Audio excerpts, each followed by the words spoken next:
Hello student. This second part is going to be more interesting because here in this topic we are going to discuss about both of the combination, Belgium combination and Sri Lanka model. Now let's better understand the Belgium model. Belgium is a small country in Europe whose population is about 1 crore only. Of the country total population, 59% lives in the Flemish region and speak Dutch language, and 40% people speak French, and the remaining about 1% they speak German language. To better understand the topic, we have to go through few questions which is important to understand the topic. What is power sharing problems faced by Sri Lanka? Another important question is what is the power sharing in Sri Lanka?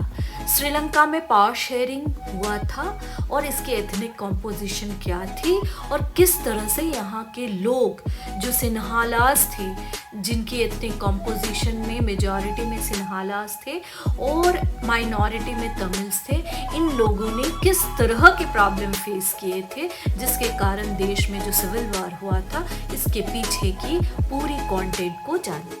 हम लोगों ने Belgium के ethnic composition को जाना और ये भी जाना कि किस तरह से इस एथनिक कॉम्पोजिशन में सभी लोगों को बराबरी से एक रेस्पेक्ट दिया गया according to the law and the amendment of the constitution. Now आज हम लोग जानेंगे कि श्रीलंका में किस तरह से जो मेजॉरिटी और माइनॉरिटी में जो प्रॉब्लम आई थी, क्यों आई थी और इसके पीछे का रीज़न क्या था, किस तरह से श्रीलंका का जो लॉ था, जो कॉन्स्टिट्यूशन था, वो भी कहीं ना कहीं जिम्मेदार था इस सिविल वॉर के लिए।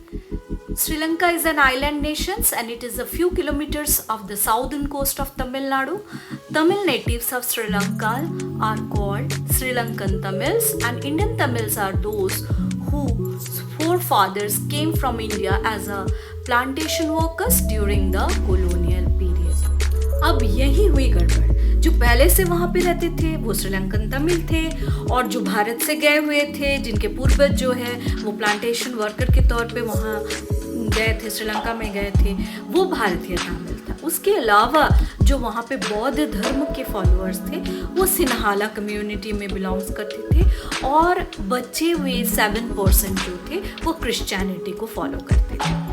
यहाँ से श्रीलंका की राजनीति में एक नया मुद्दा या टॉपिक ऐड होता है जिसको हम मेजॉरिटेरिज्म के नाम से भी जानते हैं। व्हाट इज मेजॉरिटेरियनिज्म और क्या है ये majoritarianism? The idea that the numerical majority of population should have a final say in determining the decision is called the majoritarianism. It often disregards the needs and wishes of the minority groups. यह एक बहुसंख्यावाद एक की राजनीतिक दर्शन या विचारधारा है जिसकी agenda या दावा करता है कि धर्म, भाषा या सामाजिक वर्ग या आबादी या अन्य श्रेणी के आधार पर बहुमत समाज को ही कुछ हद तक प्रधानता दी जाती है। Now the scenario has changed because the Sinhala community secured the dominance over the government due to their majority. The democratically elected government adopted the majoritarianism and measures of Sinhala's supremacy. The Sinhala's official language is disregarding the Tamils. तो Tamils को कहीं ना कहीं feeling हो रहा था कि उनको डिसरिगार्ड किया जा रहा है, तमिल को जो है इक्वल राइट्स नहीं दिया जा रहा, and feeling of this alienations among the Sri Lankan Tamil and Sri Lankan Tamils struggled for the recognitions of Tamil and autonomy of themselves, demanded for the separate state, and distrust between the two community led the civil war. After independence यानी 1948 में जब श्रीलंका को स्वाधीन घोषित कर दिया गया था, उसके बाद से ही श्रीलंका ने मेजॉरिटेरियनिज्म को के जो कॉन्सेप्ट है उसको वो अपनाए थे और सिन्हालास को उन्होंने मेजॉरिटी के आधार पर सुप्रीमेसी दिया था, जिससे कि तमिल बिल्कुल ना खुश थे और वो अपने आप को बहुत ज़्यादा लो फील कर रहे थे।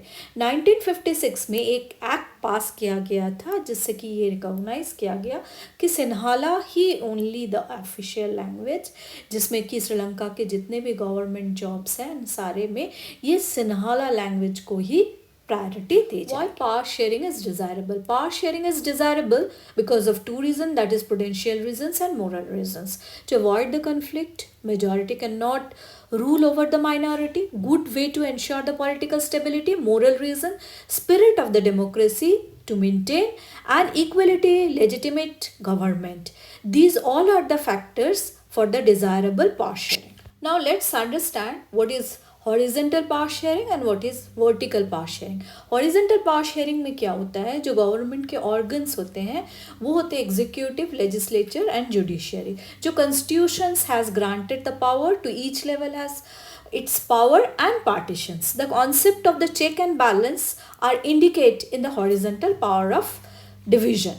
Now vertical power division क्या है और vertical power sharing क्या है? Power sharing can be done among the government as a different level. यहाँ organs में divide नहीं होके level में divide होते हैं, जैसे कि central level, state level and local, for a more sustainable level control experience in order to reduce the level of administration. The depth of the democracy empowers the vertical division of power. Now let's once again revise. The horizontal में क्या कर दिया जाता, government को 3 organs में divide कर दिया जाता, legislative power, executive power and judicial power, जो चेक एंड बैलेंस पे डिपेंडेंट होते हैं. Now वर्टिकल पावर डिवीजन में क्या होता है, गवर्नमेंट को 3 लेयर्ड पे उसके पावर को डिवाइड कर दिया जाता है. Central, state and local government. Indian government is an example of this.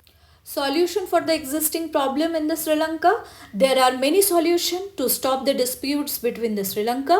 उसमें से ये कर दिया गया कि श्रीलंका के जो गवर्नमेंट के पावर है वो उसको यूनियन गवर्नमेंट, स्टेट गवर्नमेंट और लोकल गवर्नमेंट में डिस्ट्रीब्यूट कर दिया गया. So one is they can be adopt the method of the vertical power sharing. Belgium used for the power sharing. There should be a reservation for Tamils. Tamil should be recognized by the government, and this should be equal representation in the central government for Sinhalas.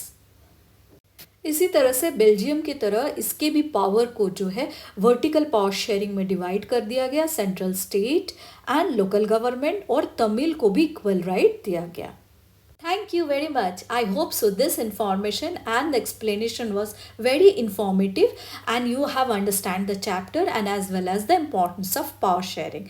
Thank you. Continue with me for the other more topics of social science of class 10 and 9. Students, I have uploaded some important questions from this chapter. Kindly go through and write down the answer and upload in my